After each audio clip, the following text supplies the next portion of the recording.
Live and direct.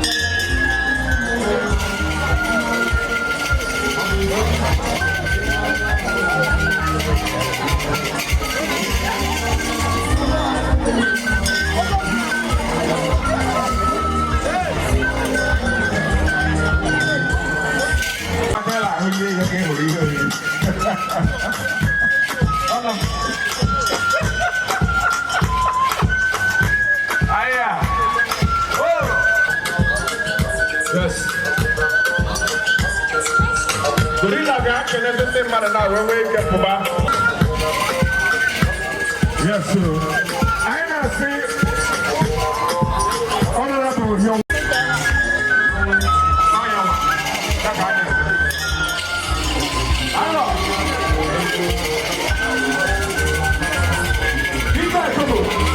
Live and direct.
Elugu na Mkpokoro ekele m unu. Achi ekele m unu. Omenala ka anyị na-eme. Tata nne ga-eji mgbapụ edere. Mmadụ aka abịachaghị mana ha na-abịa, ndị anyị na-atụ anya ha ga-abịa. Mana ya anaghị emebe omenelu. Ọ n'ụtụtụ ka eji agọ ọjị. Ụtụtụ ka eji ebuwa ji. N'ọwụọ n'ehihie so na-emegbabi ihe a niile kịta. Chukwu mere ihe achị niile nọ ka. Achị niile nọ ka. Mgbe ete ha aka ọgbọ ga-eju mana na-eme omenala. So achọ m ka ngọ ọjị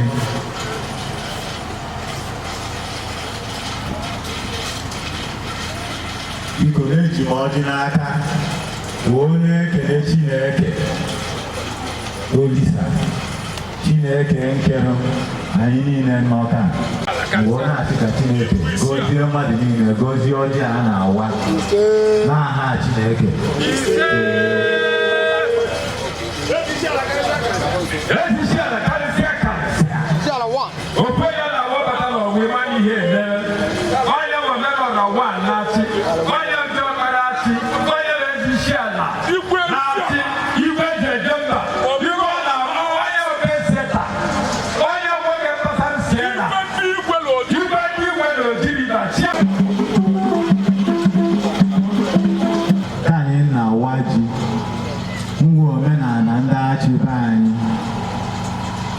Onye ekele Olisa Chineke ihe ọma o mere achị n'ahụ ọma na anyị kọtakwara ihe, anyị kọtara mkpụrụ osisi, anyị na-ekele Olisa na-ayọkwu ya ka ahụ nke ọzọ na-abịa ka ugbo anyị kọkụọ ka ọ karụ nke a mmaji pụrụ mmaji. Njiri isi ala kansụl ọ ngaba n'ihu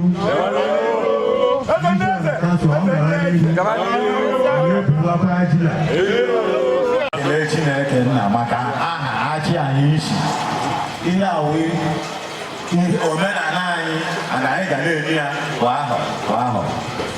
Ihe m na-asị n'ahụ a ibu aji awa ihe anyị na-ayọ ka Chineke wetere anyị ihe akwa ihe nwe ga-eji onye emezi achị anyị ga-eji onye enyekọta achị be anyị o nyere anyị n'aka Chineke nye anyị ike nwoke nwanyị ikorobịa anyị ga-eji onye akọ na-eweta kwa ahọ bịa gozie achị niile isi ire a gozie achị ka achị ma ndị ngara mba ma ndị nọ na mba ma ndị nọ n'ụlọ ka ha ga-akọ na-echute ka a na-akọ ji ka a na-echutekwa ego ma ndị nọ na mba Chineke ga-agọzi anyị ụmụ nwanyị anyị ụmụ agbọghọ ụmụ ndị nchara acha ga na-aga ezigbo oji na-amụ ụmụ na-amụta ji mkpa na-amụta ụmụ nwanyị na otego ụmụ achị ga-amụta ndị nwa mma na-agakwazi na-abalị ezigbo aka Chineke ekwerekwa ka anyị na-amụta ndị aṅụrụma anyị na-amụta ezigbo ụmụ ga-abara anyị ga-emere achị ihe ga-abara anyị uru si na awa ji a anyị na-ebido eribe ji anyị ndị na-apụta ka Chineke ga-agọzi ha anyị oge egwu na okoro ezigbo ukwu ka a na-eji ma ọ nakwa akpa ngozi isi na be anyị gaba n'obodo ha ihe ọma ga na-eme na ndụ ha ihe ọma ga na-eme na ndụ anyị ịwaghachi isi ire a ihe ọma ga na-eme na ndụ anyị ya anyị ka anyị na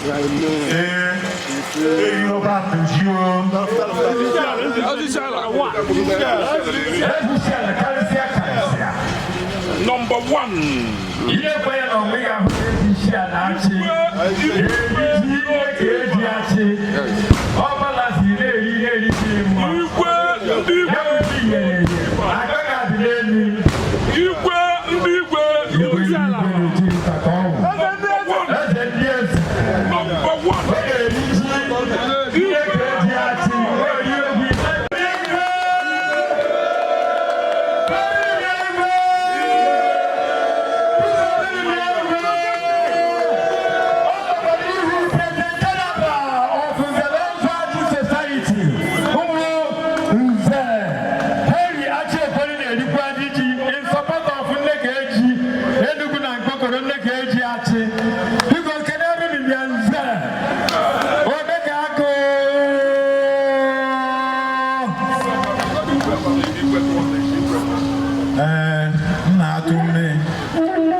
Who also doubles as the chairman of Jigalu Government Traditional Rulers.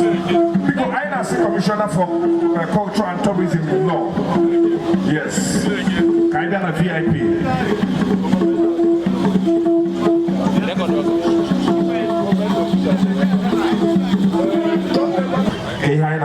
I promote culture and tradition of a people. Because from just direct. Yes, there's also Achi. You got to be here. The last actually here to or have their presentation now. So the president. maọbụ ị na-eme ụka ị na-emeta isi ndụ nzere ọzọ ya anọnyere ụka ndụ nzere ọzọ ha na-adị anọnyere ụka anyị agba ha n'aka anyị si ka biko ihe anyị ji wee bịa anyị dị nke ọ nwere nke ndụ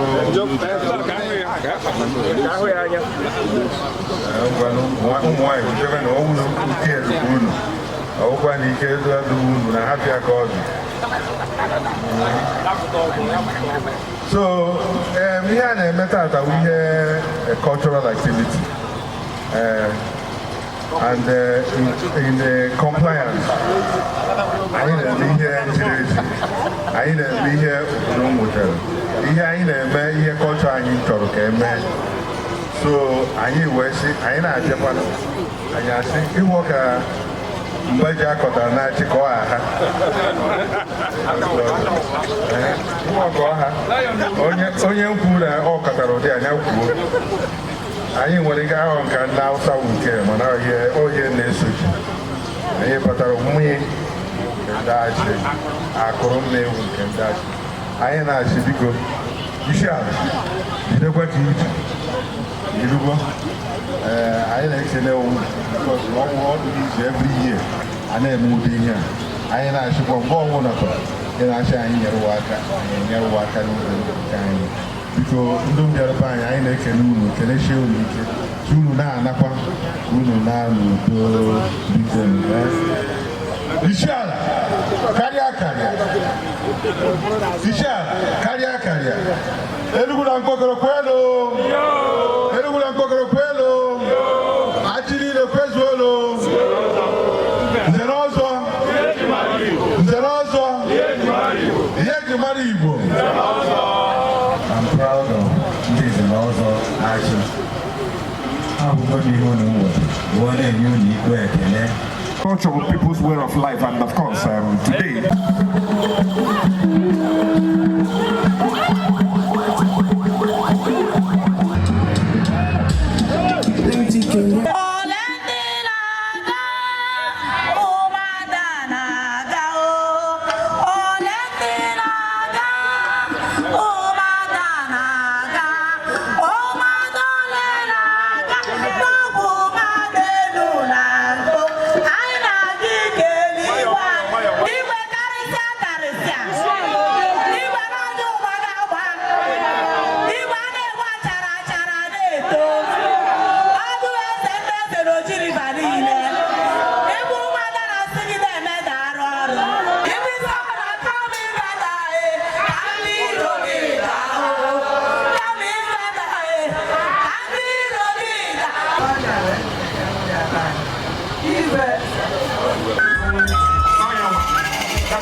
him had to hang in my so happy. CSO.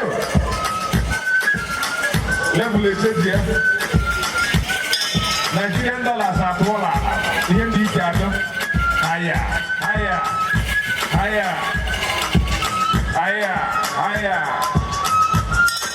Try. Get it kind of cut it here. And if we go, but because the clock around, we can walk. That's it.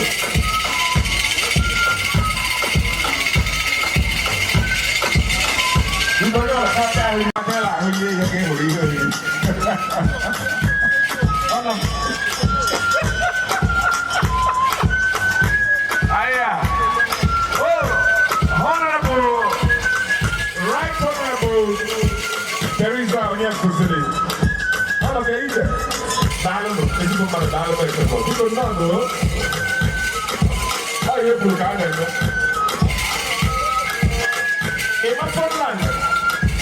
I am down.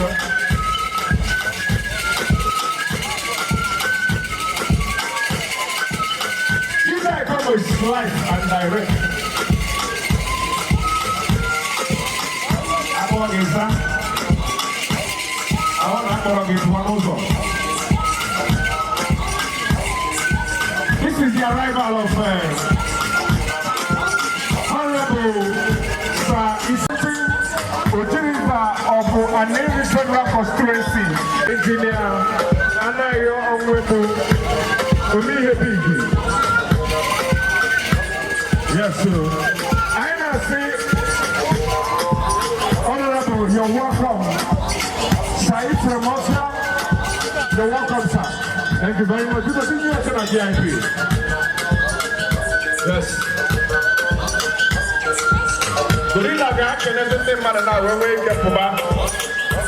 For the next phase of the event.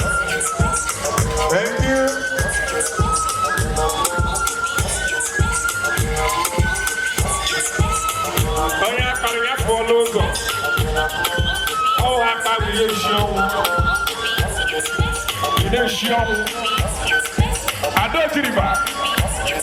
Would you laugh or? It's okay.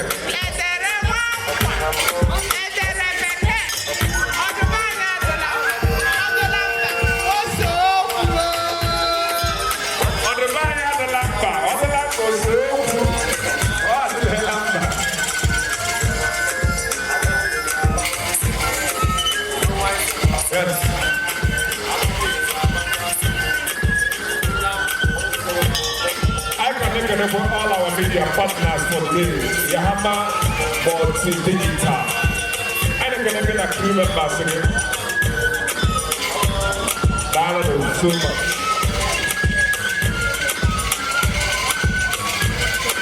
That's so. Yes.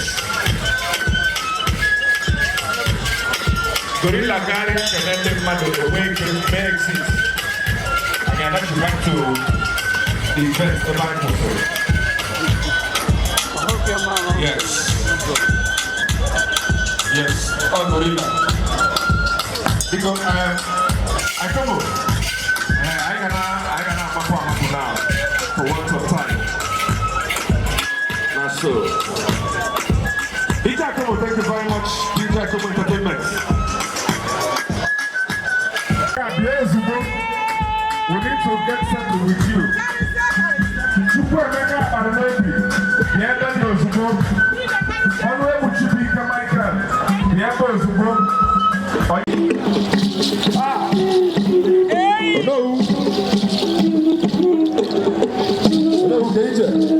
Longest time. I have for some time now.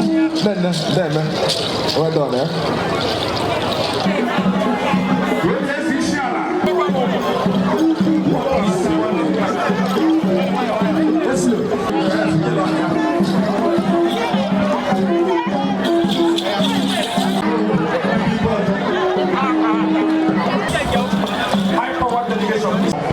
The officer commanding FOB Ojiriva Operation Udoka, Captain K. Owen.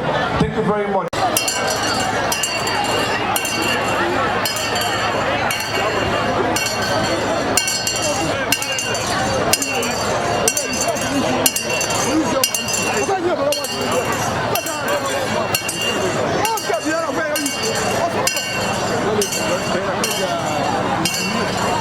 I'm another engineer, neighbor sing. Manager all the way from Enugu Close City. Manager, you're highly welcome. Thank you very much for placing this advice. Thank you. God bless you. Yes. Yes. I can pay homage. I don't go say it now because I don't back up for what is it. Yes. Yes. Yes. Everybody, you're welcome.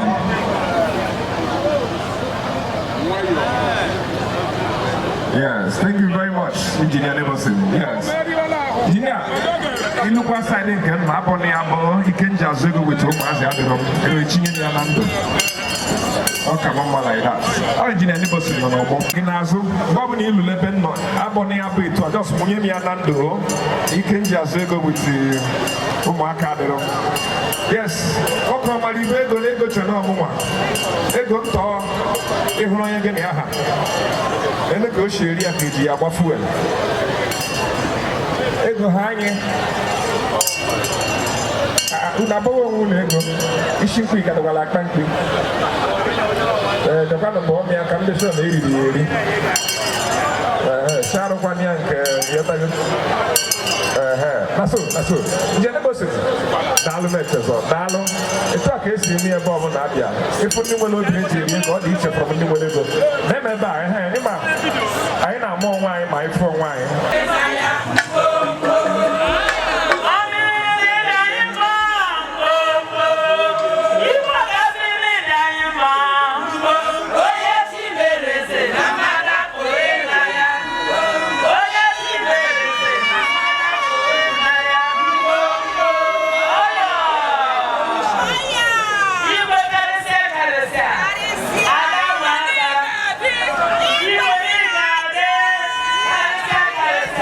Dynamic women, yes, all that you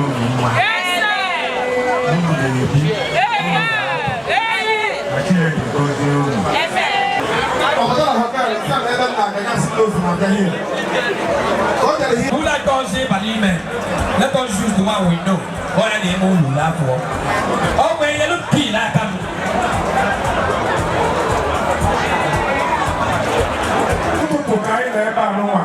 I have one God.